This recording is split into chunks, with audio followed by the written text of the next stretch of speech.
What's good? Osiris here. This is going to be Morning Spice. I know it is afternoon. It's almost 1 p.m. Mountain, almost 3 p.m. Eastern, but it's going to qualify as a Morning Spice. I'm with Scott. I am with Scott Adams on this point. If you don't know what's going on, I'm going to lay this out for you and show you why I am with Scott on this point. I think there was a lot of people who didn't see the context, and I don't blame you. If you didn't really see why Scott said what he said, it might sound off-putting. I could see how it would sound off-putting to you. So I don't blame anybody at all if that's the case. But if you don't know, let's start straight off with Scott's comments and then go from there. We'll go from the comments, then we'll go to what prompted him to make these comments, and then the fallout. And throughout this, I'll be explaining as to why I am fully with him. I'm fully with Scott because the issues that he has with this, I'm going to talk about this poll here. The issues that he has are the same issues I have. We got the same issues. We got the same problems, same issues, and it looks like neither one of us have any F's to give at this point. So let's go to the comments. Scott Adams, this is what started the internet's ablaze. So if nearly half of all blacks are not okay with white people, according to this poll, not according to me, according to this poll, that's a hate group. That's a hate group. And I don't want to have anything to do with them. And I would say, based on the current way things are going, the best advice I would give to white people is to get the hell away from black people. Just get the fuck away. Wherever you have to go, just get away. Because there's no fixing this. This can't be fixed. Right? This can't be fixed. You just have to escape. So that's what I did. I went to a neighborhood where, I have a very low black population. Because unfortunately, there's a high correlation between the density. And this is according to Don Lemon, by the way. So here I'm just quoting Don Lemon when he notes that when he lived in a mostly black neighborhood, there were a bunch of problems that he didn't see in white neighborhoods. So even Don Lemon sees a big difference in your own quality of living based on where you live and who's there. So I think it makes no sense whatsoever as a white citizen of America to try to help black citizens anymore. It doesn't make sense. It is no longer a rational impulse. And so I'm gonna back off from being helpful to black America because it doesn't seem like it pays off. Like I've been doing it all my life, and the only outcome is I get called a racist. That's the only outcome. It makes no sense to help black Americans if you're white. It's over. Don't even think it's worth trying. Totally not trying. And there we go. You didn't expect that today, did you? But those who don't want to focus on education, you just need to get away from them. Just get as much distance as you can. That's my recommendation. And I'm also really sick of seeing video after video of black Americans beating up non-black citizens. I realize it's anecdotal, and it doesn't give me a full picture of what's happening. But every damn day I look on social media and there's some black person beating the shit out of some white person. I'm kind of over it. I'm over it, right? So I quit. Okay, my take is speak your truth, number one. Number two, Laura said this very well here. Thank you for stopping by, Laura Levinson. Says, thank you for being human. You don't have to agree with my take on this, but I need a human reaction from this. This whole big hubbub about, oh, this dude is racist and this dude, half of y'all Negroes never even heard of Scott Adams before. Who cares what he thinks in your eyes? Same thing as the Ye stuff. All of a sudden, Ye is some bastion for World War II historical takes. I don't go to Ye for historical takes on the guy with the funny mustache. Ye can say whatever the hell he wants to say. It doesn't affect me. So let's just be real. I I tangentially follow Scott Adams. His pandemic takes are some of the worst takes out there. He's a liberal. And there's nothing wrong with that. Tim Pool's a liberal. There's Naomi Wolf's a classic liberal. There's nothing wrong with that. But what I'm saying is like I don't even watch Scott Adams every day like that. It's not. Why are we putting so much weight on these random people? Why are people getting their panties all up in a bunch over what Scott Adams thinks? The guy who pens Dilbert. All of a sudden, the guy who pens Dilbert is like, okay, oh my gosh, what did he say? What are we doing? He's just a random dude. Who cares? It represents something bigger. I'm gonna go back to the beginning of this again. So if nearly half of all blacks are not okay with white people, according to this poll, not according to me, according to this poll, that's a hate group. So what is he referring to? He's referring to a poll. And I talk about polling a lot. Polling, the science, the math behind polling is solid. But that doesn't mean every poll is accurate. Because there are a lot of assumptions that go into polling. And if you want to tweak polling, it's easy to do. All you have to do is tweak some of the assumptions. There's this Rasmussen poll, and basically what it is, what this poll came down to, this is what really sparked his whole rant, was the polling question was, what is it okay? So they asked people, is it okay to be white? We're asking people, is it okay to have the skin color that you had nothing to do with unless you bleach your skin like the late, great Michael Jackson, allegedly? You didn't do anything to your skin. You didn't do anything to get it, to earn it. You're just born with it. What's next? That's the polling question. Is it okay to be white? 2023 is hilarious, man. The polling was before, I think, but I forgot the exact time. That's not even important to this discussion, but 2023 is hilarious, man. It's like, I got a big wide nose. Is it okay to have a big wide nose? I don't know. I'm not getting surgery. I'm not cutting it up. It better be. We're grown ass men and women asking each other, is it okay to be white? I think that's where we should start with this whole discussion. Like, what is this? Okay, you asked that question, just like Ye wore the gear. Ye wore the gear that said, white lives matter. And that was a controversy, believe it or not. This is the same type of angle. So the poll from Rasmussen surveyed 1,000 American adults that dealt with the phrase, it's okay to be white. Like when I hear that, I almost think like, is it okay to wear bell bottoms or some type of fashion or something like that? Is it like I'm trying to go through my wardrobe and all my jeans are kind of like from the 2000s.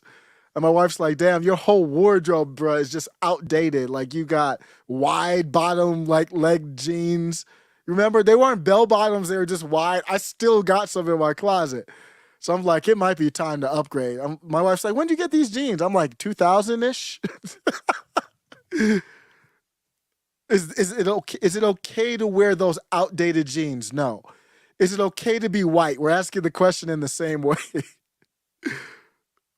Yo, wow, man. But here's the survey. This is the survey. It's right here. It says, it's okay to be white.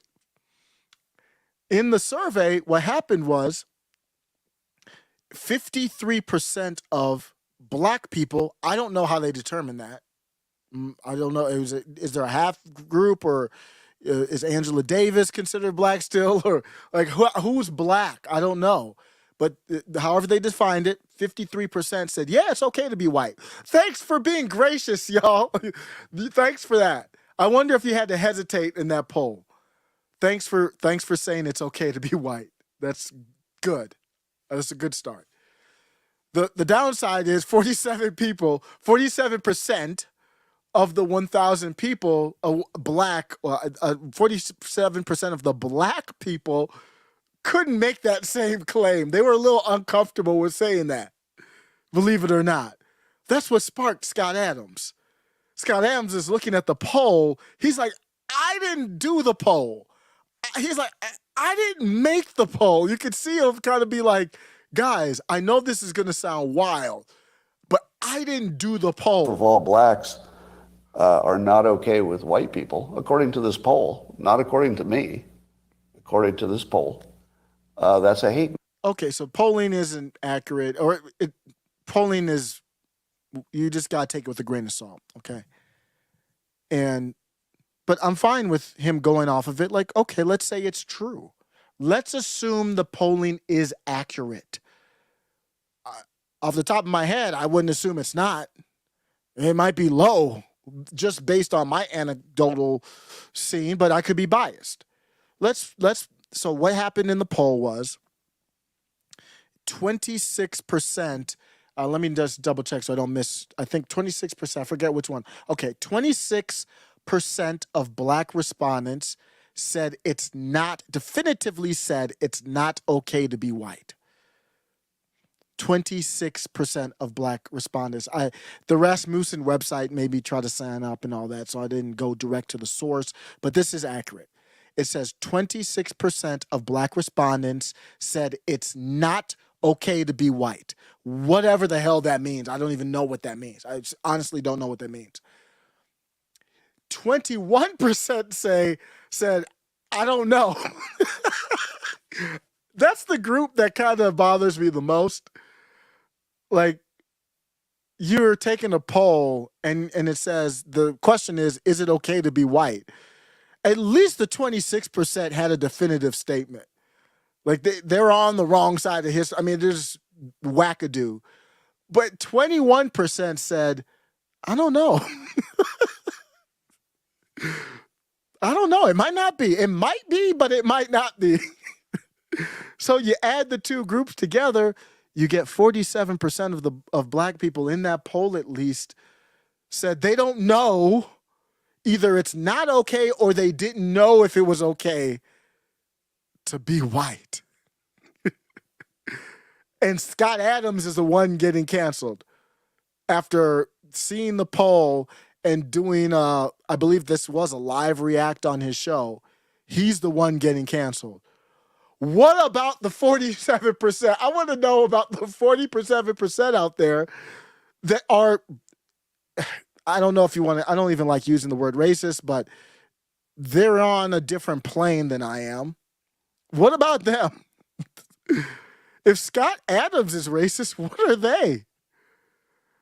53% in that same poll said that they believed, I believe it was 53% said that black people could be racist. Oh, great. It wasn't 80, it wasn't 90. Of course black people can be racist. Group. That's a hate group. And I don't want to have anything to do with them. So he says, I look at the poll and that is a hate group. I don't want to have anything to do with them. You might disagree with him, but is he not entitled to that opinion? Specifically talking about the people who said he is a white male. You said you don't know if it's okay for him to be white. This is a passive response. This is a defensive response. This is not an aggressive response. The people who are saying it's not okay to be white or I don't know, you are aggressors. You are confused or you are aggressors. This, if somebody says, make them the most racist person you've ever seen in your life. If they say, I see black people, I don't want to be around them. That wasn't Scott's take. I know it sounded like that. He's inarticulate. I want to listen to a show and whatever. He's big. So I'm no knock on him for, obviously he communicates or has an impact for some way or reason that I can't explain. But to me, when I listen to him, he's inarticulate. Besides this, he's all over the map. He's inconsistent, and to me, he's inarticulate. I'm not claiming that I'm the most articulate. I'm just saying that he is definitely inarticulate. So I could see if you didn't know the context, he's just talking about black people in general, but he wasn't just talking about black people in general. But take it away from Scott for a second. Just say you have a real 90s racist, like a real racist that says, hey, I don't want to be around black people.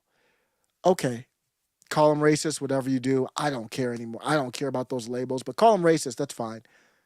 That is a passive state. That is a defensive statement. That is not an aggressive one.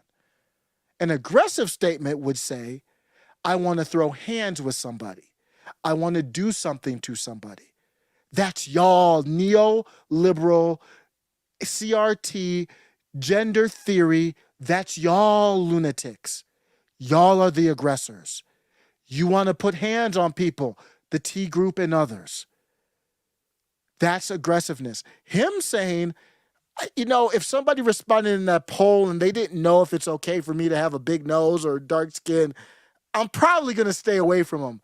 That is a weak, passive position. That is a defensive position. I just want to stay away. That's all. I just want to stay to myself. You stay to yourself and we'll be good. That's all that is. So what is he getting canceled for? He's getting canceled for saying, you do you, I'll do me. That's now a statement that gets people canceled. Because they forcibly want you to join in their race baiting, ass beating of white people. So Scott Adams sees this is where this critical theory stuff is going. It's just a tongue lashing of these fake white people who let black people run them or pretend to let black women run them and give tongue lashings to white people. Scott Adams says, I'm good. I don't want any part of that. You do you, I'll go do me. And now he's canceled because he doesn't want to participate in this Maoism struggle session that we've had every day in our country for at least 3 years, going back to Trump amped up and even before that. He's the racist one. He's the one that's the racist. Have you seen any of the headlines in the news recently? Have you seen any of the headlines? Like what passes for media outlet stuff right now? I played the clip of Corinne Jean-Pierre talking about the diversity of the Biden administration. She didn't mention white men. That's not a part of the divide. Like straight white men, that ain't part of it. That ain't a part of the celebration, okay?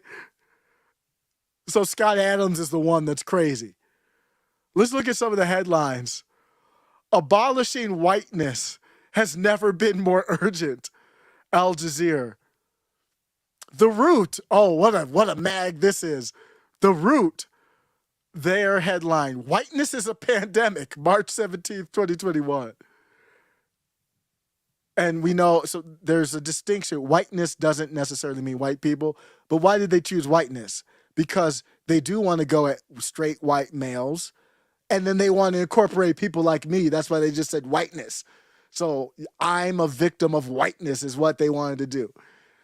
This is Newsweek, I believe. Do we really have to care about miserable white people? Sadly, yes, because they wield disproportionate political power. NBC News report. Too many whites. Men lead U.S. military. So we're looking at all these headlines. That's not it. I'm not done. But wait, there's more. Let's continue to, these are real headlines. Let's continue on to some of the headlines that are the context for all of this stuff happening for Scott Adams to say, I just want to stay away. Didn't call for any violence or any action. It was very weak, very passive. Let's take a look at some of these other headlines. Why white guys shouldn't be writing native stories. Why I wouldn't see 12 Years a Slave with a white person. Did y'all see that video where the Asian woman was so annoying and every time she said the word white, she was like, white people. She said it like 100 times. It was one of the most annoying things I've ever seen in my life. She just kept, when she said white, she was literally spitting out.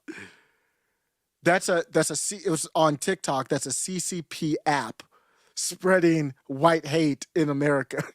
And I go to the CCP app, I upload a video, and then they say, no, you can't. And then TikTok is very dystopian with their censorship. They say, no, you can't do that. I'm doing videos on American politics, uploading it to an app that many Americans use based in the CCP. I'm talking about American politics. The CCP says, nah, you can't do that video on Biden. It was doctored. Nothing was doctored about the video. I love that. I love this, man. This is so funny. That's why Dilbert had to do it. He was like, man, he had enough, man. People had enough. He doesn't care. He's going to lose a lot of money, but it is what it is. At some point, you got to speak out. Your life doesn't last forever. That money's not going with you wherever you go. White women told to stop the cultural appropriation of wearing hoop earrings because they are the result of oppression and exclusion of people of color. These are real headlines. Check your privilege. Clothes white people shouldn't wear. Vice. Want to heal yourself from toxic whiteness? This class can help. As a New Yorker, is it wrong for white people to wear cornrows? Blazing Saddles, a comedy about stupid white people, is on Netflix. Even white people being stupid is an affront to non or whatever these CRT fanatics are. How to plan a wedding as a white person without appropriating. Stupid white people this, white people that. The Oscars are too white again. Who cares how good you are at acting?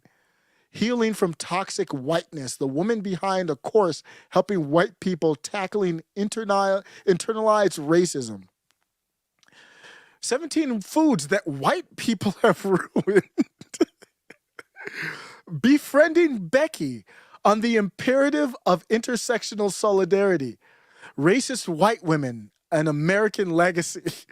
I mean, at what point are there not more Scott Adams and just be like, you know what, I've had enough? At what point does that happen? Everybody is so shook. I don't blame you. Can't get a job. Look at Scott. Scott got canceled from everywhere. If Scott Adams had said whiteness was evil, he would have got Yaz Queen by the same people. They would have been like, yes, Queen. Go, Queen. Go get him, Queen. They wouldn't call him King because that's so passe. If Scott Adams had put on a skirt, makeup, and a wig, the same people would have been like, yes, Queen. Oh, Scott Adams came out the closet. He takes a defensive stance, a passive stance against race-baiting aggressors, and he's the one that gets canceled. Welcome to your clown world. Yeah.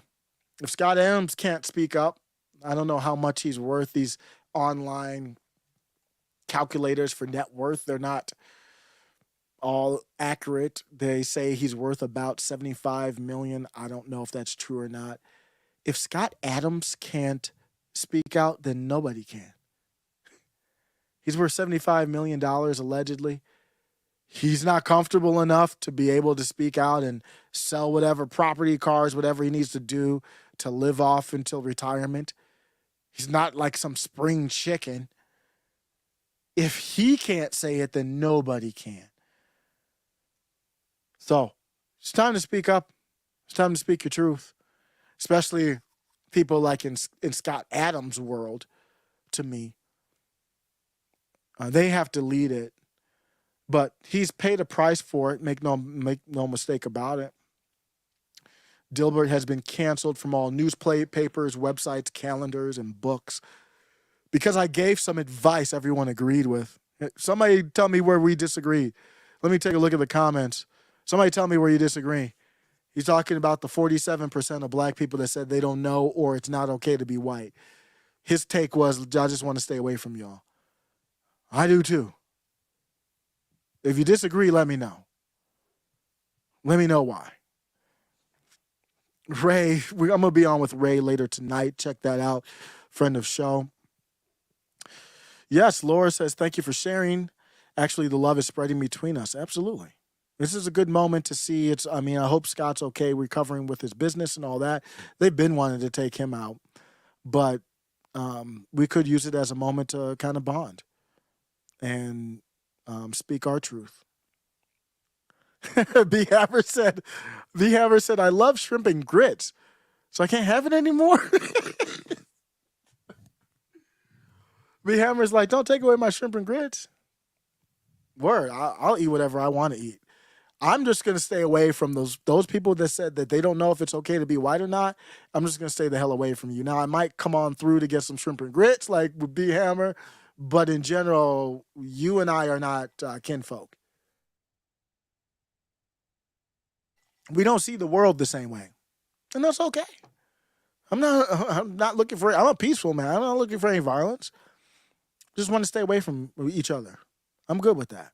Because that's why you use the term whiteness, because you want to include me with Scott Adams. That's why. So I'm in the same boat as Scott Adams. Factually. So I'm cool with that.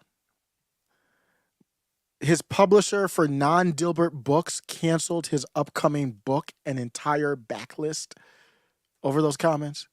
Really? Was that really necessary? People do whatever they want to do. He can go publish independently. Oops, he can go publish independently. He doesn't have to go through anybody. Michael Malice published both of his books independently, to my knowledge. So go ahead and do that. This is the tweet where he said that his books were canceled. And then he said, still no disagreement about my point of view. My book agent canceled me too. So Mr. Mo Kelly, who's one of these identitarians, says, you seem to not realize that this was your fault and yours alone. You seem to be stuck on idea your point has merit. You're like that individual who wants to die on the hill that the guy with the funny mustache did some good things too. Yeah, there you go. While missing the point that nobody wants your thoughts on the funny mustache. So it's not good enough for him to be canceled. Mr. Mo Kelly has to just pile on, kind of like that last elbow off the top rope in the WWE. Just one more rubbing it in. These people get high off of exerting power over others. I famously talked about a book called Not Your Idea.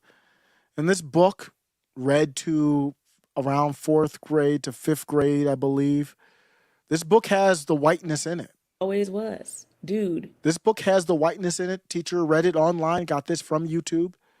Here's a book that was taught at least in one school, or I have a list actually of multiple schools as of October.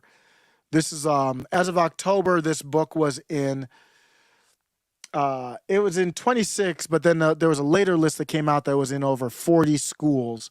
I don't know where it stands now, if people have chased it out of school, but this book was in 40 schools. Whiteness is a bad deal. Not just one random. She's going to say whiteness was a bad deal. It always was. The author goes on to say, whiteness is a bad deal. It always was. Dude, we can see your ponytail. I'm not really sure. I don't understand that part of the book as much, but maybe one of you can explain it to me. Yeah, I do need to explain. Yeah, if you're just listening, this is a children's book. Talks about whiteness being a bad idea. Whiteness is a bad idea. It always was. And on the page, there's a pointy tail behind a white person who's covered up by a contract. They're going back to Native American contract for the land, and a $20 bill, some fire, and a pointy tail. The pointy tail is that of the devil in this children's book. The author goes on to say, whiteness is a bad deal. It always was. Dude, we can see your ponytail. I'm not really sure. I don't understand that part of the book as much, but maybe one of you can explain it to me. Yeah, I do need to explain it to you. It's the devil is what they're showing. Yeah, that's an important part of the book to know. The teacher's reading the book and doesn't understand that they're comparing whiteness to the devil. She knew something was off. You could tell her mannerisms. I mean, you could go example after example after example of just open just open racist. Even if you try to say whiteness doesn't mean white color of skin, I still classify that as racism under that type of realm. I don't even care if you label it like that, but it's a race-based label, that's for sure. Here is a Rutgers professor. And what do you think about white people? Aggregate, right? The real sort of issue here, and white people are committed to being villains in the. Oh, she says white people. I've heard people sort of say it is. One, let me bring that back.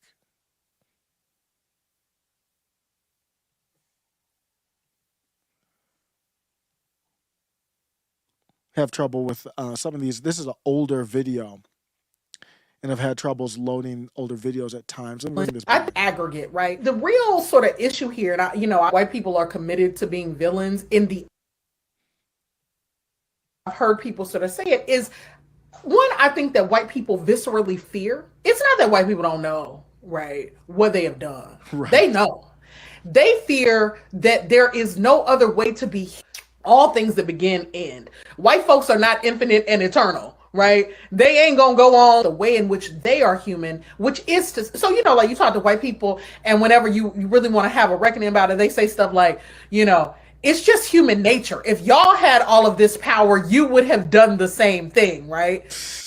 White people are committed to being villains in the aggregate, right? The real sort of issue here, and I've heard people sort of say it is, one, I think that white people viscerally fear. It's not that white people don't know, right, what they have done. They know.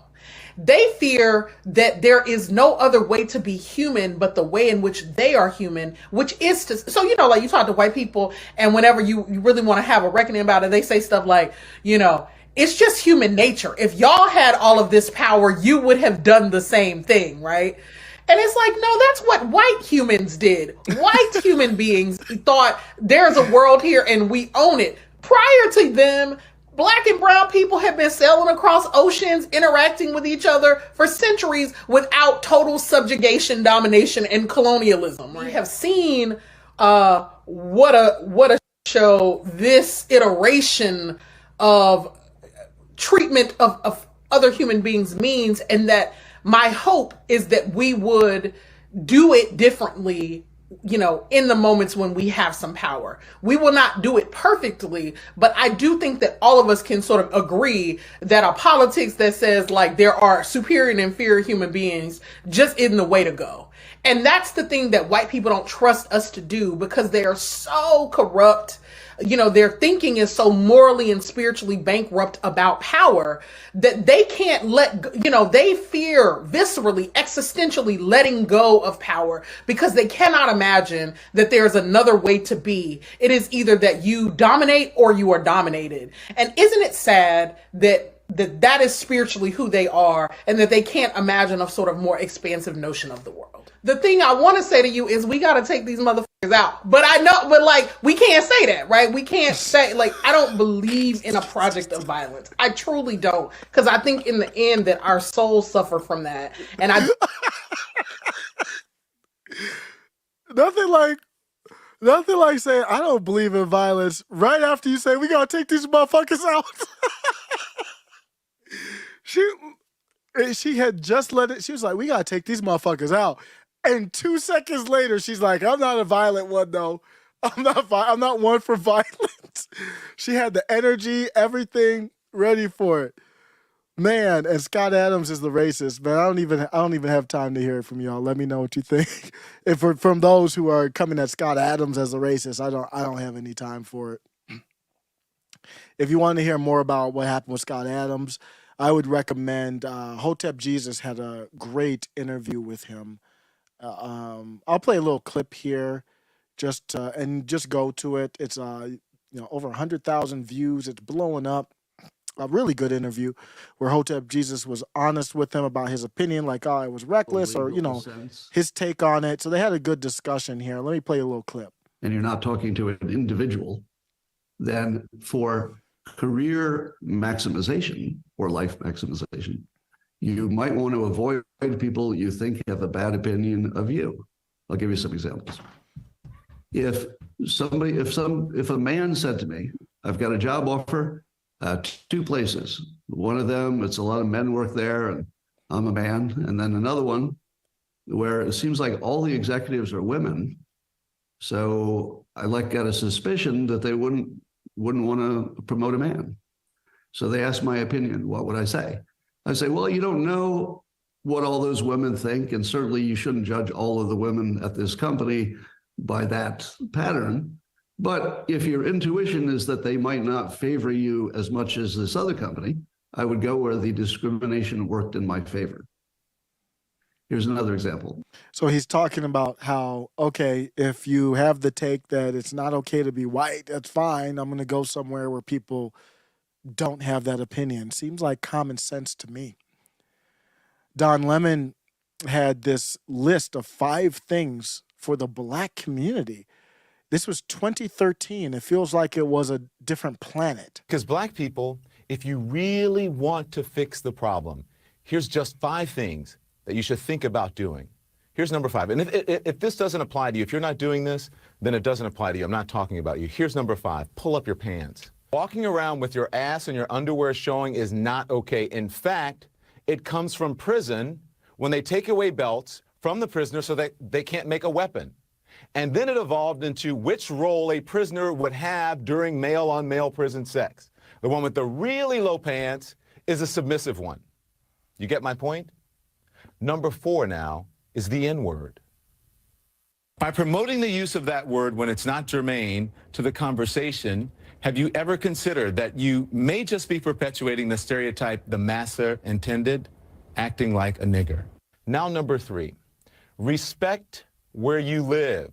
Start small by not dropping trash, littering in your own communities. I've lived in several predominantly white neighborhoods in my life.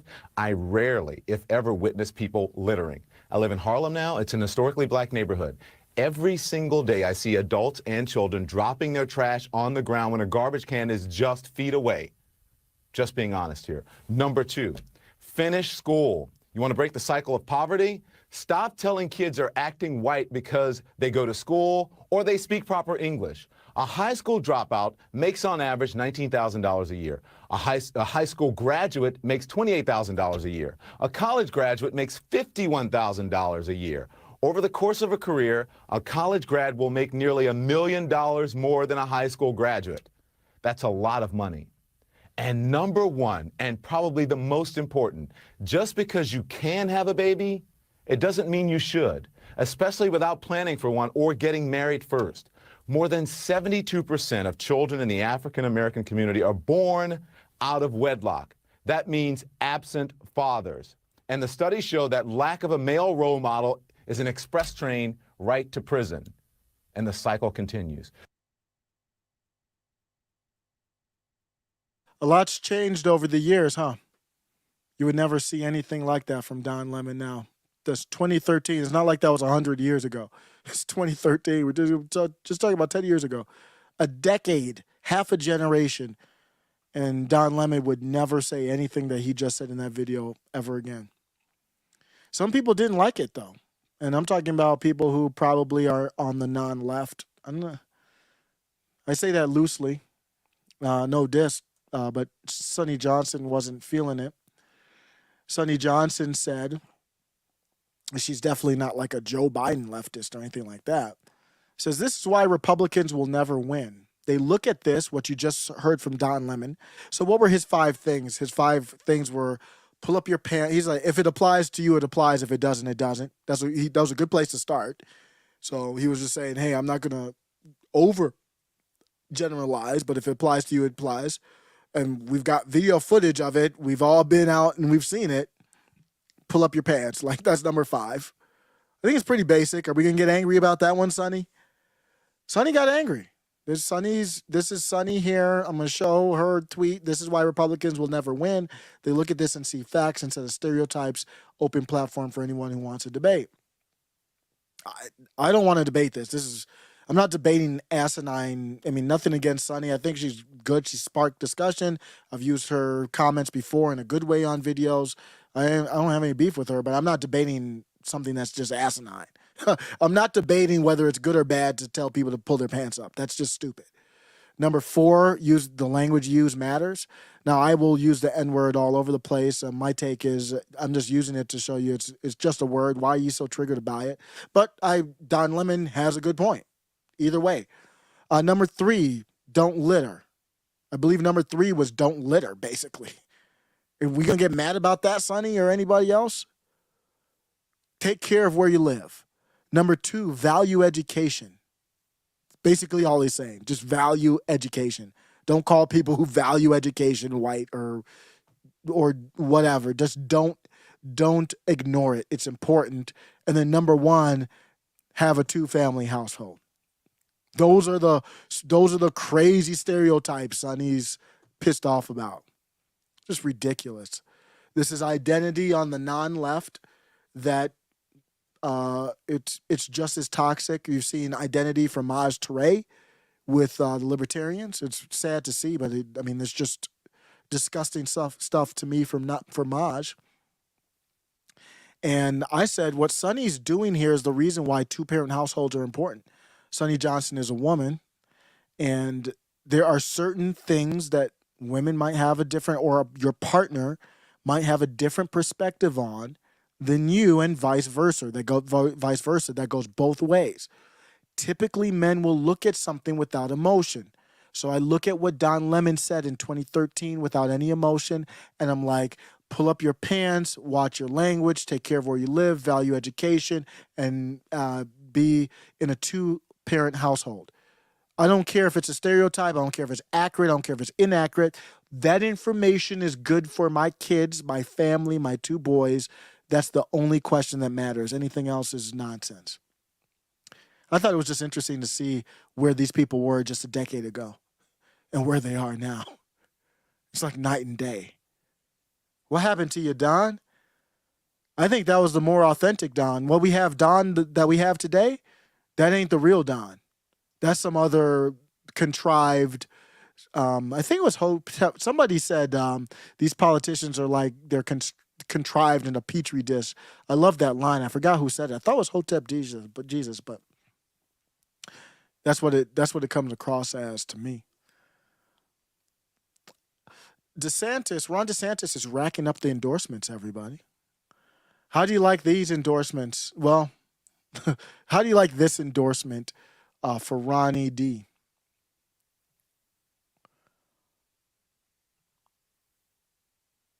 There are people in public life that are kind of check-the-box politicians, and then there are others that want to serve, and Governor DeSantis is one of those. George H.W. Bush was a first baseman in 1947 and 48 for the team. They were both captains of the Yale baseball team. It's your dad, and it's a guy that he clearly has said before he's looked up to, and to have to know he was captain on the very field. I think Governor DeSantis would say, as he told me once, I'm a better hitter. They were going to hit Governor DeSantis yeah. on how he's only giving the vaccine to people that voted for him. What did you think of that? They were trying to set him up, and he knew it, and he punched him in the nose. How would you say he acted in crisis? Gets an A, for sure. When the storm when Ian hit, it's devastating. I mean, it's wiped out Southwest Florida. They're looking for someone to give them hope that things are going to get better. The fact that he could announce that, for example, the bridge to Sanibel Island could be built in a record time and open within 10 days, I think, is pretty remarkable. And he hasn't declared yet. Many in the Republican Party hope he soon will. Is this Ron DeSantis' opportunity to run for higher office? I think it is. He's been a really effective governor. He's young. I think we're on the verge of a generational change in our politics. I kind of hope so. I think it's time for a more forward-leaning, future-oriented conversation in our politics as well. Which has made him, should he choose to run for president, a serious contender in Republican politics. And who better to do it than someone who's been outside of Washington, who's governed effectively, who I think has shown that Florida could be a model for the future of our country. Do you think that Jeb Bush would endorse the topics that we talk about on this podcast? He got the knee pads out for DeSantis. If you don't think he would endorse the topics, not the quality of the shows, I'm just literally a dude in my basement, so the quality is what it is. I'm just saying the topics of what we talk about. Would he endorse any of them at all? Jeb Bush, would he? Probably not. But he got the knee pads out for Ron DeSantis, though. That is troubling. And it's very obvious why I say that Ron DeSantis should stay in Florida. Stay beloved in Florida, doing a great job in Florida. Don't leave Florida. If you do announce, if Ron DeSantis does announce, he's got problems bigger than Jeb Bush endorsing him. I know Ron DeSantis is probably like, Jeb, would you shut the hell up? You're not helping. I'm sure he's got that message out behind the scenes, but he's got bigger problems. The memesters, they are out for political, they want a piece of this dude politically. The memesters are not on DeSantis' side. Okay. I did not run for governor of Florida just to break my oath and run for president. I am not controlled opposition. I did not stab Donald Trump in the back and try to hijack MAGA with the backing of globalist establishment rhinos. I did not sign red flag gun confiscations into law. I did not sign forced vaccinations by the state into law. I did not hire an alien-faced foreign asset to run a digital AstroTurf campaign. I am not a Manchurian candidate. I did not have sexual relations with those girls, my students. Okay. That's a pro-MAGA memester. I'm not here to say whether it's right or wrong. That's not my point. My point is, why hasn't Ron DeSantis come out and say two things? I told you I'm not going to run. I ain't running. I don't want these problems. And to MAGA and Trump supporters, you got my back. I got no beef with you. He needs to do that immediately. The memesters are already looking for a piece of him. Right now. He hasn't even announced. It's not even springtime yet. If the amount of money that it would take to counter the online battle from the memesters who are doing it for free, most of them not making anything off of it, it would be millions. I said the memesters want to spill DeSantis's political insides on the figurative streets, and it's not even spring of 2023. I'm not trying to argue whether they're right or wrong, or I'm telling you the situation that DeSantis is in. Period. Not arguing about it. About him being this or that or this or that. This is the position he's in.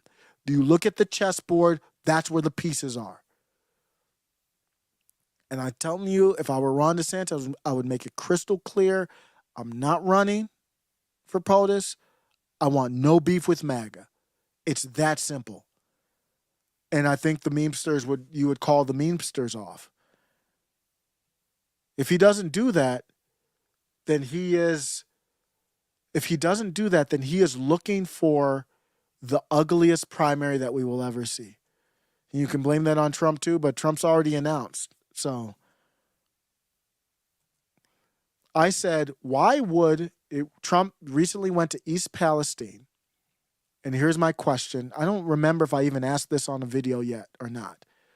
My question to Ron DeSantis and any Ron DeSantis supporters, why would you want to get in the way of the relationship? So, Don Dada went to the McDonald's. He was like, hey, I know the menu better than y'all. And he was serious with that. And he's signing MAGA hats, and the people love him. My question was like, why would DeSantis want to try and come between this type of relationship between a candidate and common people? DeSantis can do whatever he wants. I'm not telling DeSantis what to do, what not to do. I am saying if he does announce, it's going to be ugly. And I am asking the question, why would you run to try to come between that relationship? I still have not heard a good answer. I haven't heard anybody answer that question for me yet. When you could be VP or you could just wait. What's the answer to that? Carrie Lake could run for president too, but she's not going to do that to go against Pappy. Why would she do that? Marjorie Taylor Greene could as well. Why would she go against Pappy? If DeSantis wants to go against him, then that's fine. I'm not voting for Trump. in this one. And there's many reasons, but the number one reason is he cannot. I don't know why it's so hard for him to speak out against the administrative state that threw him under the bus during the pandemic. He still has not done that. I don't know what's so hard. I don't know what the hesitation is, but I can't rock with anybody who doesn't understand the gravity of that moment. But let me know if I'm off base there on that one.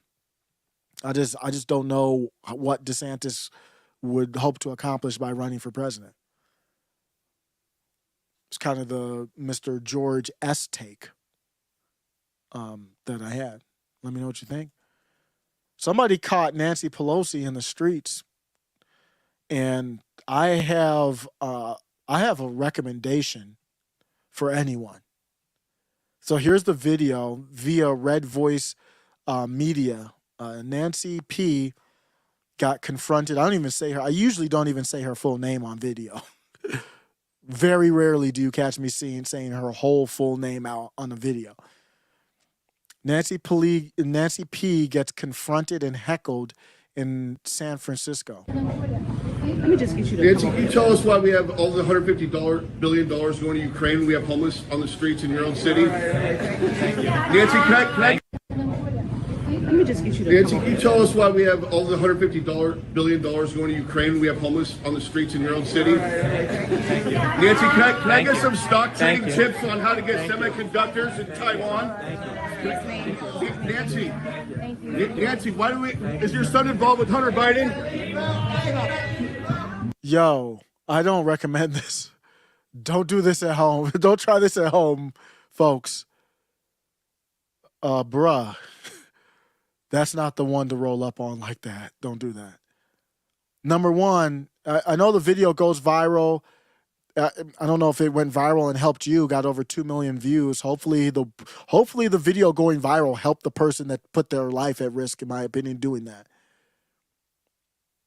I'm not against the person that rolled up on her, but you would never catch me rolling up on Nancy Pelosi like that. I'd be like, yes, ma'am, no, ma'am. I wouldn't say anything at all. That is one of the most savage politicians that we have ever seen in our country, in the history of our country. And we've had nothing but savage politicians. You go take a look at this video here. If you're just listening, and she's sitting down, she's recording something with looks like a professional camera. So it could be for some TV, video, movie, that type of stuff. She's like Tony Soprano. Would you roll up on Pablo Escobar back in the day in his prime? Look at Nancy's face. Did she blink? Did she hesitate? I can't believe somebody got that close to her. So she's smiling for that camera, doing whatever she's doing, and then she looks at this bruh. Does she look scared to you?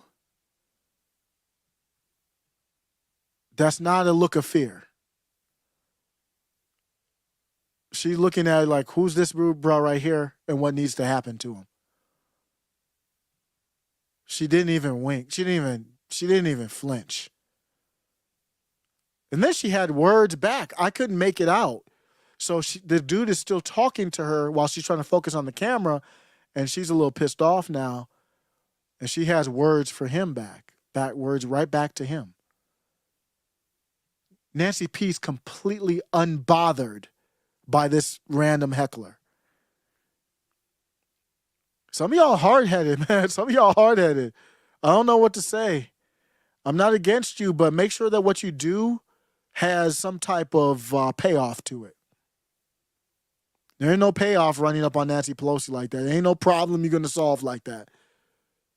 Don't do it. I would not recommend that. You saw what happened to the last people that tried to kick their feet up on her office desk? Fell for the trap? All got hemmed up. I would recommend not doing that. Don't do that. I know you want to, this is supposed to be our country where the Capitol's supposed to be your building too, but you got hemmed up.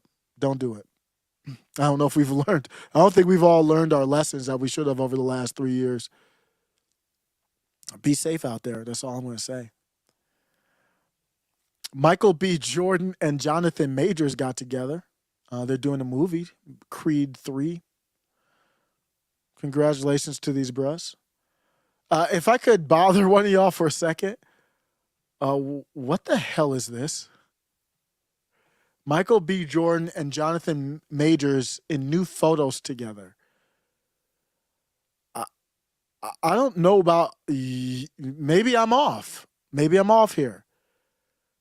I don't know about you all, but I don't do photo shoots with any boys like any friends like this. Never have. I don't know what this. I don't know what this is. They're a little too friendly. Some of these pictures that came out, I'm just like, I don't know what happened. It reminded me of the Brandon Hunter photo. And people are like, well, oh, you wouldn't hug your child. Well, yeah, but that's a contrived photo shoot. I would hug my son, but I would be like, that photo ain't going nowhere. Those photos ain't going no damn where. That's for sure. I don't know where you thought you were going to go with those photos. Delete. I need to see you delete them immediately. Here's a couple more. I guess they're close friends. What do you want me to say? I guess they're really, really, really, really, really, really,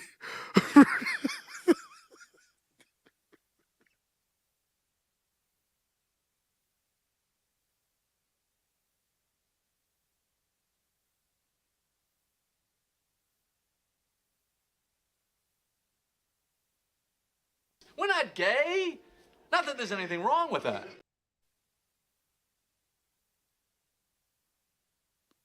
They're just really good friends. If you can't see the photos, I'm not gonna describe them. I'm sorry. They're just. I will describe them. Jonathan Mayers looks like a young Karis One, and I think they're just really, really good friends. I don't know what the photo shoot is. I don't know what it means or what it's about. It was just odd. It's not an important story. I did say the emasculation continues. It's just a small little thing. I'm not going to make too big of a deal out of it, but that's not normal. I don't know about y'all, but I've never done a photo shoot with a friend. Never even done a photo shoot with brothers, as adults like that. I don't even know. Like this nigga got his cheek on his shoulder. I don't know what that is, man. Y'all some different dudes, and that's fine. There's nothing wrong with that. I had some funny comments though on it. I was like, yeah. So John T says, oh yes, two men showing emotion. How femme? I don't know, man. Maybe I'm old school. I don't have any problem with it, man. I really don't. But it's not something that as a prepared photo shoot that I would be releasing. It don't even look right to me, man. It just doesn't. I don't get it. Maybe it's I fully admit maybe it's just me. That's all it could be. Mike Has Bad Knees said, I thought it was a photo shoot for Brokeback Mountain 2. Broker and Blacker. Let me know what you think. Just a random topic. I don't know. Maybe I don't know. I honestly think I'm the crazy one. Half of these things. I'm like, what this he's got his cheek on his shoulder? What the hell? Where did they do that at? I don't know. That's not something that I ever was familiar with, or I don't even know what to say. And maybe things are different. I'm the old fogey now. Don't listen to the old fogey on his porch complaining about the youngins. That's where I am now. I'm the crazy one. Niggas doing photo shoots looking like bottoms, and I'm the crazy one. Like y'all gonna fight in Creed 3 to see who gets the bottom bunk, and I'm the crazy one. All right, whatever. The new CEO of YouTube. Congrats, Neil. Neil? You the new CEO, man. You stepped up in in the spot. But you knew you were going to be the new CEO. So there's no, I mean, I can say congrats, but you already knew. If you don't know, Susan Wojcicki, I think that's how you pronounce her name, kind of stepping out the way. She's not going to be the CEO of YouTube anymore. Neil is. I made a typo here, not a typo. It was just a flat out mistake, informational mistake. Misinformation alert for me, misinformation alert. But my point, every point in the thread still stands, so I'm not deleting it. I did correct it in this thread. Neil, the new CEO of YouTube, is on the board of this group that I'm going to call CFRA, because if you say the whole board, then YouTube at times will stick a context label on your YouTube video. And what that means is you're talking about something that we don't want you to talk about. That's what that context label means. You don't put context on something that you're comfortable with the way that other people will handle it. He's not on the board of the CFRA group, and this is a group that deals with foreign relations. He's a member of the group.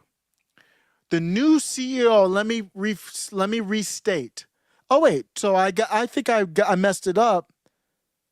I think I messed it up because I quote tweeted that person, and no blame. That's on me. But the new CEO of YouTube, Neil, and his last name is Mohan, is a member of the CFRA group dealing with foreign relations. I said, brace yourself for anti-First Amendment censorship on a level we've never seen before. If you thought Susan was bad, I hate to be the bearer of bad news. This is going to be a level that's we've never seen before. Potentially. I could be wrong. Always leave room to be wrong. But what is happening here? For me, this group here, CFRA, and it's a council that deals with relations in foreign countries. Basically, it's a group of elitist, deep state, woke, all-star elitists that decide who's going to be the big names in journalism, who's going to get the CNN job, who's going to get this job, who's going to get the YouTube CEO job. It's the wokest of the woke. It's the ones that don't believe in woke but control woke. It's like the biggest anti-MAGA names you can find in the world. Richard Haas is president, former Department of Defense. Larry Fink, chairman, CEO of BlackRock. I got to double check if I'm right on the board or is he just a member.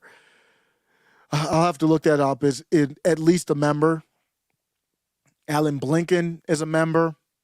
He's the grandson of the Sunflower Country born writer Mayor Blinken, brother of Donald Blinken and uncle of United States Secretary of State Tony Blinken. Alan, Donald, and Tony are all members of this council. Of course, Bloomberg, just to name a few. I'm not going through every list, every name. Bill C., Rupert Murdoch, Jerome Powell, all members of this board, of this group. I did a thread kind of going through this group here, but this is fascism. Let me skip to this one here. This is literal fascism. We have the CEO of YouTube as a member of a private organization, this council that he's a part of that deals with foreign issues.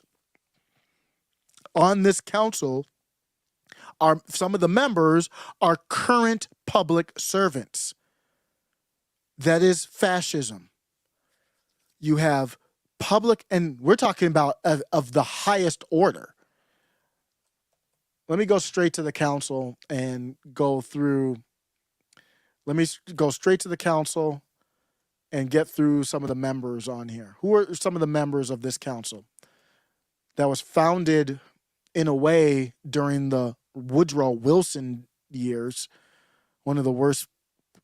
Woodrow Wilson is one of the worst presidents to ever happen to this country. He would be like Sam Harris if Sam Harris became president of the United States. Let's look at some of the membership here. So this is the board. So you're not going to see what's his name, Neil, on the board. But so let me go. So yes, so Larry Fink is on the board, chairman, CEO of BlackRock, also on the board of this council. Just tied into the financial, the deep state, the administrative state, the media, all in one private remember, it's a private organization. Senior Vice President, CFO of Alphabet and Google on the board. This is the board right here. I'm looking at board of directors. My goodness. Wow. Senior SVP Google. I don't know if this is current. Former DHS, former National Security Advisor, former this, former that, more Google, Alphabet. They all just put it together. Former Homeland, all these people here. I'm just reading some of the resumes of some of these people. Here are notable council members. It's not even all of them. Gina K. Abercrombie Wistanley. She's the Chief Diversity and Inclusion Officer for the U.S. State Department. She's a member of this council that the YouTube CEO is a member of. So do you think you're going to have a fair shake in the algorithm if you don't believe in diversity and inclusion as Gina K does? Probably not. Going down to more of the current members. There's a lot of former. Elliot Abrams, former State Department. There's a ton of formers. Madeleine Albright, former Secretary of State, UN Ambassador. I mean, this is the deep of the deep. This is the woke state. James Baker III, former Secretary of State, Secretary of Treasurer. Oh, and look who is on here. Current people. Lloyd Austin III. Former defense contractor, employee, current U.S. Secretary of Defense, is a member of the council that the YouTube CEO is a member of. It's private business, president, CEO of AMC Theaters, along with current U.S. Secretary of Defense. As I said, Tony Blinken is a part of it. And if you go to the website of this CFR group, what do they believe? What's on the top of their mind right now? What's on the top of their mind is obviously what's going to be on the top of Mr. Neal's mind. How much aid has U.S. sent the sunflower country? 6 graphics illustrate the extraordinary level of support the U.S. has provided the sunflower country as if this were a good thing. Why the war will continue. So if you try to promote anti-war rallies or sentiments, this article's by Richard Haas, as you saw, president of the council. The long war in the sunflower country. The grand delusions of the enemy of the sunflower country. I don't even say the name of the country on YouTube. What else are they talking about? East Africa's weather crisis. What's at stake in the election? I'm going to get to that in a second. In Nigeria. Are sanctions against the enemy of the sunflower country making a difference? This is what this group is focused on. So I always leave room to be wrong, but I don't see any reason to think that there will be any good coming from Mr. Neal. Prove me wrong, Neal. Let me know what you think on that.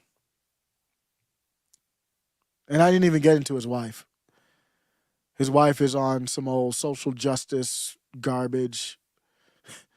It's not, sorry, the censorship's not looking promising on the tubes. Might have to go over to Rumble, which I am live streaming on right now. Thank you if you are listening on Rumble. I really appreciate you. I am going to go over to the Nigerian election. And I didn't know we had such interest over there, but looks like we do. Look who's over there. You'll never guess if you haven't seen this, or maybe you will. Stacey Abrams is covering the Nigerian. Are you seeing thus far? Is covering the Nigerian elections. That Ms. Abrams, thank you for being with us. Let me ask you first, what are you seeing thus far at the different polling stations you have visited here in Abuja?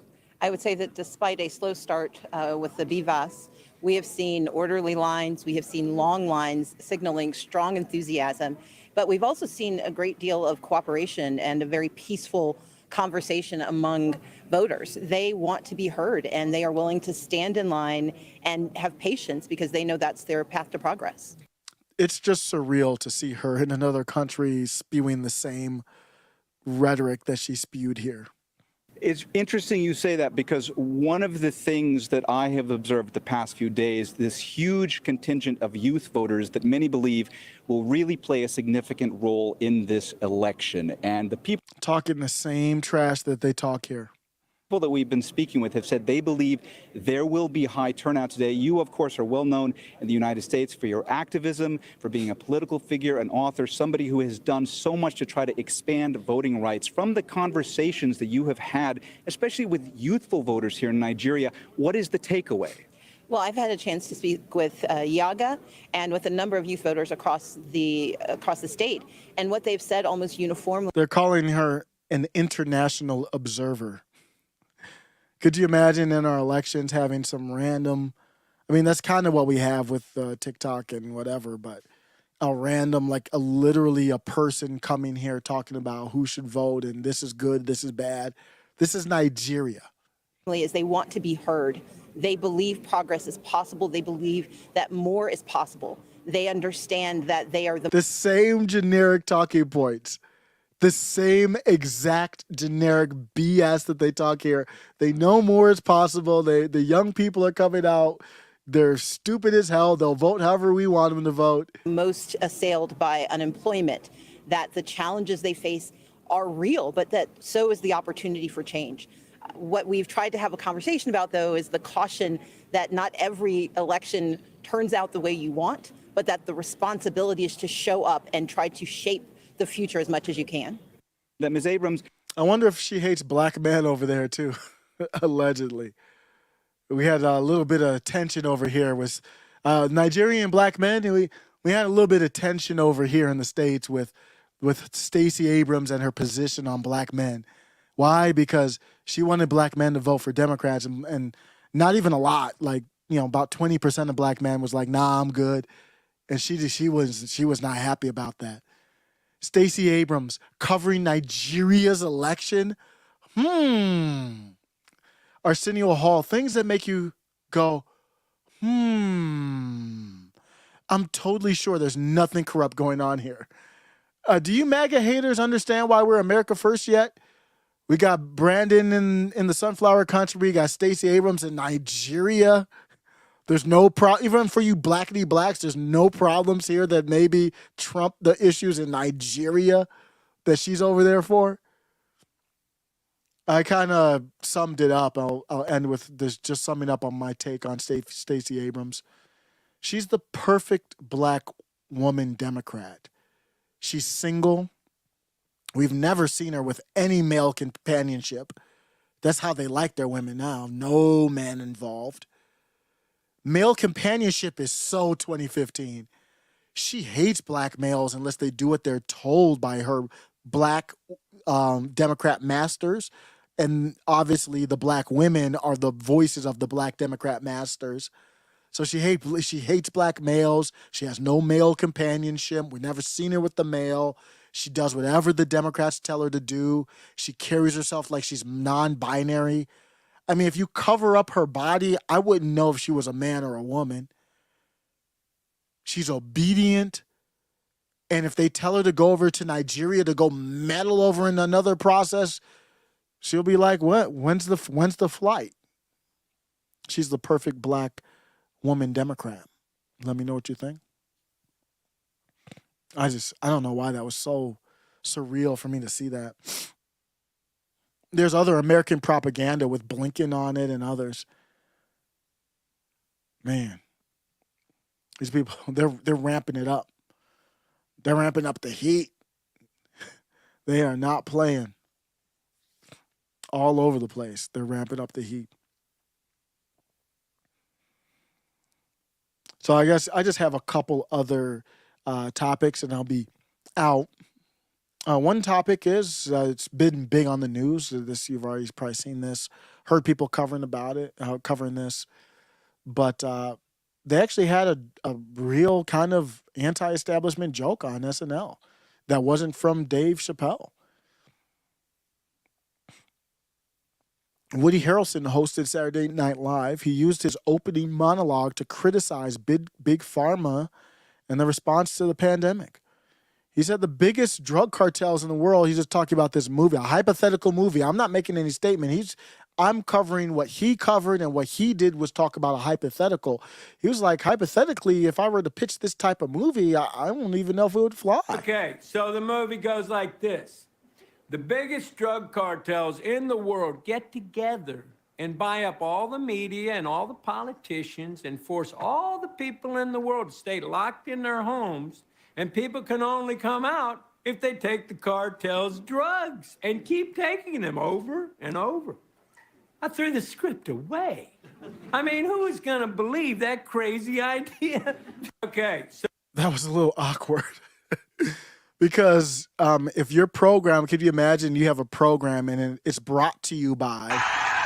The 65th Grammy Awards is sponsored by Pfizer. And then you have a brother gets on the stage and says this. Drug cartels in the world get together and buy up all the media and all the politicians and force all the people in the world to stay locked in their homes, and people can only come out if they take the cartel's drugs and keep taking them over and over. I threw the script away. I mean, who is going to believe that crazy idea? Okay, so the movie goes like this. Grammy Awards is The biggest sponsored drug by cartels Pfizer. in the world get together. Things got awkward on SNL. Did he have to pull a Dave Chappelle? Did he have to hide they do a dry run? And if you don't know, Dave Chappelle, when he had his controversial statement, kind of like telling people why Trump did well and went against some of the narratives there, he did a fake monologue during the dry run because he wasn't going to show them that I'm going to flame this whole place up. So I don't know what happened with Woody, but this is a good sign. I talked about it with Scott Adams. Woody's worth probably about the same as Scott Adams or more. If Woody believes all this and can't speak out, then how can you or I speak out? So it's good to see that. Show some courage. Speak your truth. It doesn't have to be right. It doesn't have to be right. Everything that I said on this video up to this point could be bad opinion or wrong. So what? I reserve the right to change my mind, and I can have a bad opinion. I can have whatever opinion I want to have. That's more important than the opinion itself, is leaving that room open. So Woody, go tell your truth, man. It looks like he's done in Hollywood, though, right? I don't know how you continue in Hollywood like that, but I think it's well worth it. Let me know what you think. I don't know why Michael Obama is trending, but I'm gonna stay away from that topic. My youngest in daycare, they had him coloring Michelle Obama, so it's all good. They're just their daycare don't follow politics. They don't know what's going on. Just like, okay, Michelle Obama's got dark skin like me, maybe a little bit lighter, and he's like, okay, let's just do this coloring. So he colored her green. It was funny, but I don't know why Michael Obama is trending on Twitter, and I don't really want to know why right now. I guess they did loosen up the trending on Twitter, because I'm seeing stuff trending on Twitter that I never thought would have been trending ever on Twitter. The guy with the sunflower country, I'm just going to be honest with y'all, he's starting to piss me off. He had actually done a good job of staying out of American politics for quite a bit of time. Believe it or not, I think he did do a good job of that for quite a bit of time. He dabbled on it, but he would say like, hey, that's up to you all. I'm not getting involved with that. But now that MAGA's got the purse strings in the House, they're only funded up until September. And there's going to be a political battle over that spending. So it sounds like to me, Zelly's a little bit more worried. And if for the people who want him to do well, Zelly and the Sunflower Country, I would recommend tell him to shut up because this isn't helping. The quote from him that really got me pissed off, he said, and that a percentage of Americans, as you mentioned, is increasing, I can tell them only one thing. And what he's talking about is people who basically are losing support for the Sunflower Country over there and fighting and spending our money. And the president literally clapping hands and wanting praise for taking care of their pensions in the Sunflower Country. Zelly said, if he's talking about you and I, taxpayers in America is basically what I'm referring to. If they don't change their opinion, if they don't understand us, if they don't support the Sunflower Country, they will lose NATO. And I'm saying that off on purpose, and they will lose their leadership position in the world. I'm going to need you to slow your roll, bruh. You're doing way too much right now. I don't need you to, number one, I don't want a leadership position, not like you view one in the world. I don't want one. So your terms are acceptable, number one. But number two, the tone is not going to work for me. I said, I'm not for any type of war or conflict, but he's gotten on my nerves so much. I am more for going to war against the Sunflower Country than I am supporting them against their enemy. That's how pissed off I am about him. And again, I'm not for war, but if you just compare those two topics, it's not even close. Let me know. Well, I hope you brought your extinguisher because this topic is a dumpster fire. This whole thing was a dumpster fire. I want to play this. This is a funny these TikToks are funny. I don't know what they represent. This is one of those. I don't think this is even from Libs of TikTok. Libs of TikTok just spawned a whole genre of just pulling these wackadoos in their element and finding out what's going on. And here's the latest, Paraboy. Do you want to be a Paraboy? What's a Paraboy? Sydney Watson said they're just making ish up at this point. What's the difference? Paraboy versus Demi Boy. Hey. People who identify as paragender feel as though their gender is made up of a dominant gender and a minor gender or genders. And people who identify as paraboy feel as though their dominant gender is male, while their minor gender could be any gender and genders, but their dominant is male. Versus people who identify as demi-boy, who feel as though part of their gender is male and the other part could be any or multiple genders. The only difference between paraboy and demi-boy is people who identify as paraboy know that their dominant gender is male, while people who identify as demi-boy feel as though their gender is partly male. People who identify as demi-boy may feel that part of their gender is male, but it doesn't necessarily mean that it is the dominant gender. Versus people who are paraboy who know that their dominant gender is male. Not every paraboy and demi-boy are the same as other paraboys and demi-boys, and they may identify as any way that they want to identify. But we love all our paraboy and demi-boys! Yeah. Yikes. And there we are. I can't stop thinking about that Jeffree Star video, which was so on point. It's like just people too bored, too much the spoils of riches. We live in such a great nation, even with the troubles, that you can make up stuff. You can just make up stuff like that, and you're perfectly fine because you're spoiled by the safety that the country provides.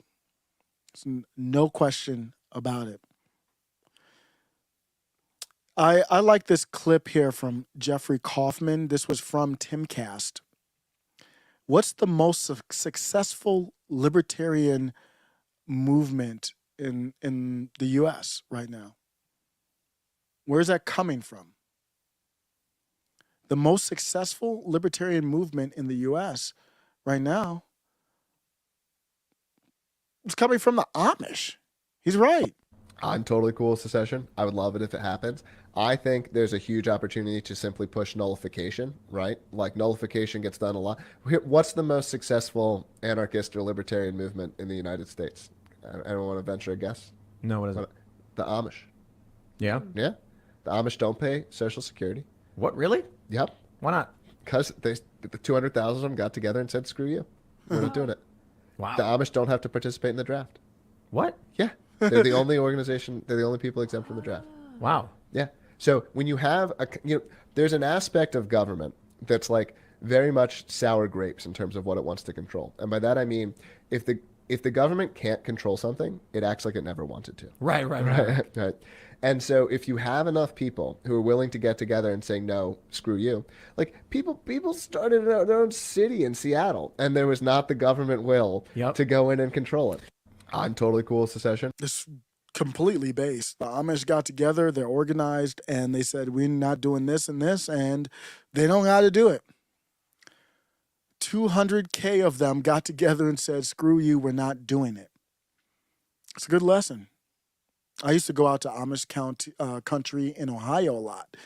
I believe it's Middleburg, Ohio, if I'm not mistaken. Hate that I don't remember that. Middleburg, Ohio. So you would go out in the country, Middleburg, Ohio, and we'd go out in the country and there would be buggies, horse and buggy and carriage, and they make the best cheese. There was a cheese place there that to this day has some of the best cheese I've ever eaten in my life. Swiss cheese, and cheddar cheese, and all the different types. Pepper jack cheese, that was crazy. And they live peacefully. They don't bother people. They don't really get bugged out by people. They a lot of them just live off of the earth and peacefully. And I think we could learn a lot from the Amish. That's just a hell of a random thought, but I did save that to kind of go over on a video. I really think that's cool. We can learn a lot. There are people who are already doing a liberty movement. They might not be calling it that, but they are. They basically are doing a liberty movement. And let me know if you have any experience with the Amish. Cardi B and Offset, they are kind of rocking and rolling with McDonald's. So I don't know if you've heard that or seen that, but they got PR boxes and it's a whole ordeal here with Cardi B and Offset. These are two hip hop artists. Okay, all right. So I'm showing a video of somebody opening the Cardi B and Offset meal promotional box. This isn't the actual meal. Cute. We have the Devil's Diarrhea Scorpion Sauce. Well, higher Scoville rating of so cute. Got some playing cards. Yeah. Good, right? Yeah. So, That's cute. The Destiny's Child performance at the 2016 And a blanket. Okay, all right. So cute. So they're opening it up. This is just a promotional thing. They're opening it up, and there's like some playing cards in there. And so now this is what the actual meal, I believe, looks like from. I'm just seeing reports on. I just saved these links from Twitter, And I believe this is what the meal looks like. They have their own meal at McDonald's. And McDonald's fanatics are kind of showing everybody. Today I'm going to be trying the Cardi B and Offset meal. Large fry, I already ate some. A cheeseburger and barbecue sauce, quarter pounder with cheese, apple pie. I changed mine to have mac sauce and shredded lettuce. Barbecue sauce.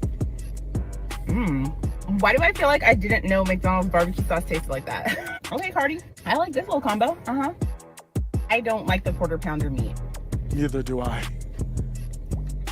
I don't need McDonald's anymore, but it looks like it has quarter pounder, apple pie.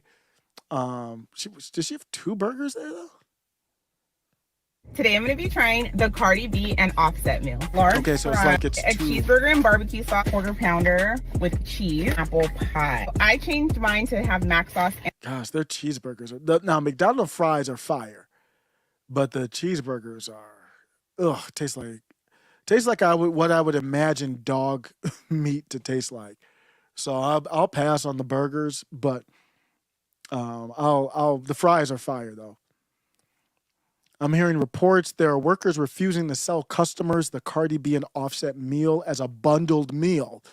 They're selling the items separately and is costing more, $5 for the quarter pounder, $180 for the fries, $3.19 or $180 for the cheeseburger, $3.19 for the fries, $149 for the Coke. Do I have the video where they?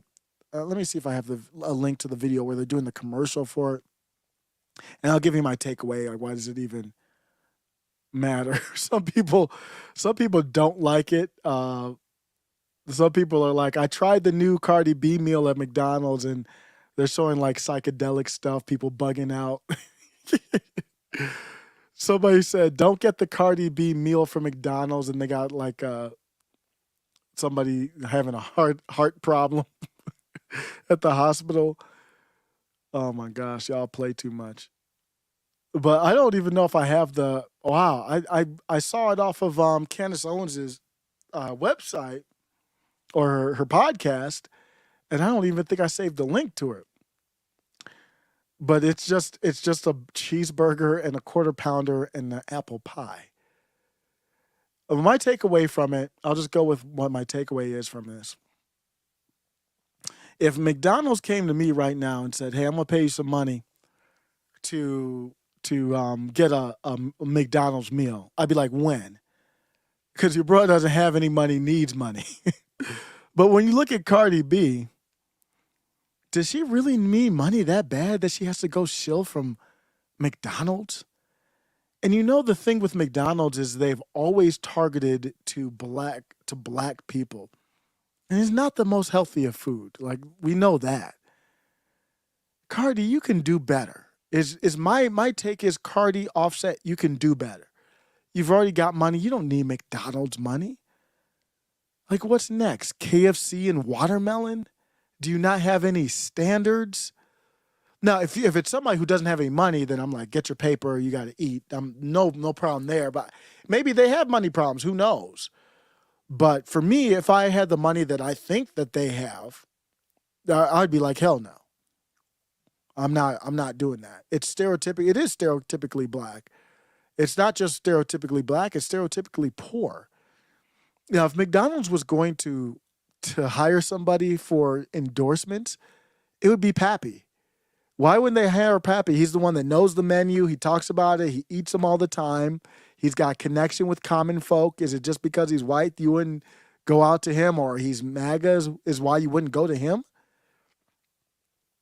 And I want to tell Pappy, step it up too. Don't buy the responders or anybody McDonald's. Get Mad Greens or something like that. Mad Greens is pretty good. It's a lot healthier too. You're in East Palestine. You've got a toxic spill, and Pappy comes through. Pappy had a great trip. Don't get me wrong. This is a small little side note, but Pappy comes through. You're already dealing with a toxic spill. You're going to get toxic food on top of that. Does that ring true to you? McDonald's historically associated with kind of Sprite and all that. And it just comes across as they want to keep, there's no healthy person that goes there on any type of consistent basis.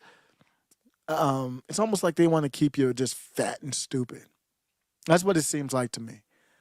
So I would not. I will not I don't even mess with fast food anymore. I'm trying to get my diet right. I'm good. I'm out.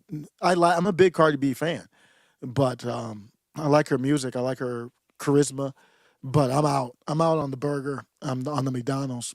That's all. Let me know what you think on that. We still haven't heard anything about Fetterman. I'm trying to figure out and see if we get any news. I did see an update, though. Let me give a quick update on the video. There was a context. I did a video from John Cardillo. I don't even know how to pronounce that. And the update from John Cardillo got context checked, which is great.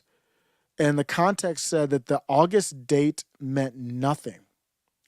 So that's not something I independently confirmed. They said that it doesn't matter when. That's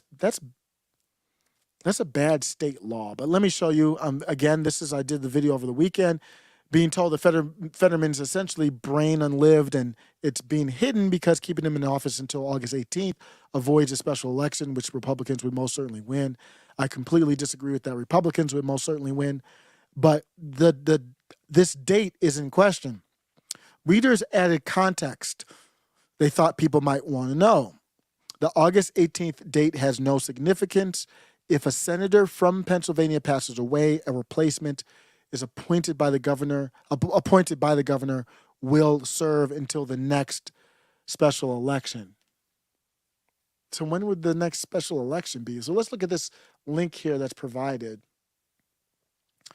See if we can get down into a little bit of the details of Pennsylvania, but let's see here. I'm going to search this on a point. Let's see. It also authorized state legislators to empower governors to make temporary appointments until successors can be elected. Filling vacancies by special election, only 5 states. No, that's not it. So where's Pennsylvania?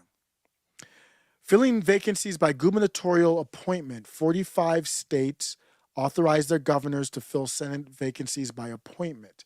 And this is every CRS report. So I don't even know what is this report? Oh, Congressional Research Service.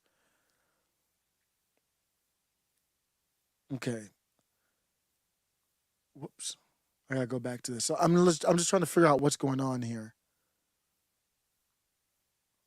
So Pennsylvania is here. 36 of the 45 states that provide for gubernatorial appointment authorize their governors to select a senator who holds the seat until the next regularly scheduled statewide general. Wow, that's when that general election. When a special election is held to fill the seat for the balance of the term. So when is that? I'm confused. 45 states provide for gubernatorial appointment to authorize their governors to select a senator who holds the seat until the next regularly scheduled statewide general election, when a special election is held to fill the seat. When is the special election? In several of these states, if a vacancy occurs close to a regularly scheduled statewide primary, the appointed senator serves until the next following statewide election. So I don't know when the special election would be.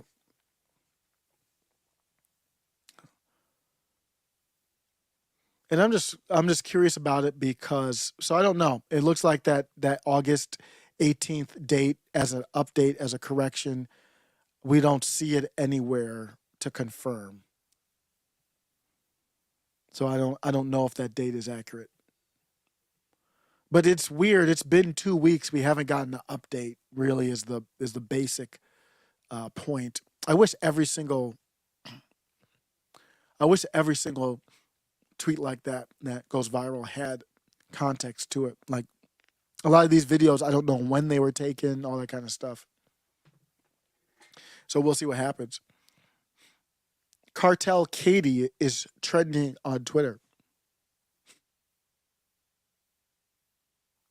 That's because of Kathleen Hobbs, the video I did this weekend. We still have not seen any evidence or proof refuting the accusations.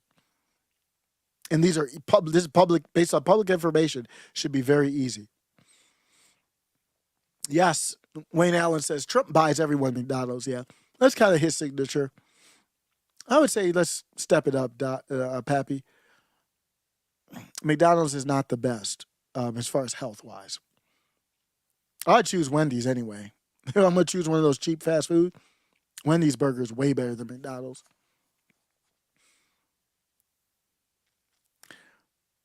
The Katie Hobbs memes are hilarious. Yeah.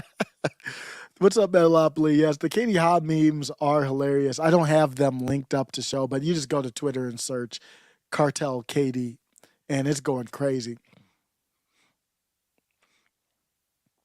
And right now, I tend to believe the allegations, at least the basis of the allegations, that something funny was going on with the deeds. Because if it wasn't, then you would be able to refute that. You'd be able to counter that quickly. So people are doing poetry and stuff. They're really coming at her. Has she made a statement yet or anything? The memes are crazy, though. I don't know if she's made a statement or anything like that in Arizona. That's the next thing I would like to see. She doesn't talk to the press a lot at all. But yeah, thanks a lot for coming through. We got a little afternoon spice. I'm going to post on the channel. But tune in to Ray Studios tonight. Ray Studios tonight. He's going to have his 100th show. Congratulations to friend of the show, Ray. He's in the chat right now. I'm going to post a link. He's already got the link to the video up, ready to go. Here is the thumbnail to it. He's got the thumbnail and everything.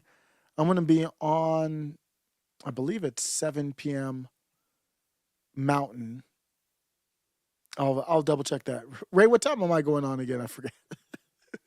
I forgot, man. Was it 7 or I thought it was 8 Mountain? But I'm good with 7 to 8. I can do an hour. Let me see. If you're still here, Ray, put in the chat. But it's gonna be going all night with some great guests, Carlos there, Adam there, Saul, and I'm on there too. I don't know Ed Morales. I'm not familiar with Ed, but knowing Ray Studios, Ed is going to be great as well. I'll post a link, and that will be tonight. You're going to see a lot of conversation. Still going to do topics. Ray, what time am I coming on? Oh, 9 p.m. Okay, so I'm coming on 7 Eastern with Ray. 7 to 8 Eastern with Ray. This is going to be good. Put the link in I put the link in there. Sub up to the Ray Studio Rumble channel. And that link is directly to the video that's going to go live later tonight. Thanks a lot for a little bit of spice in the afternoon. Take care. Appreciate y'all. Peace.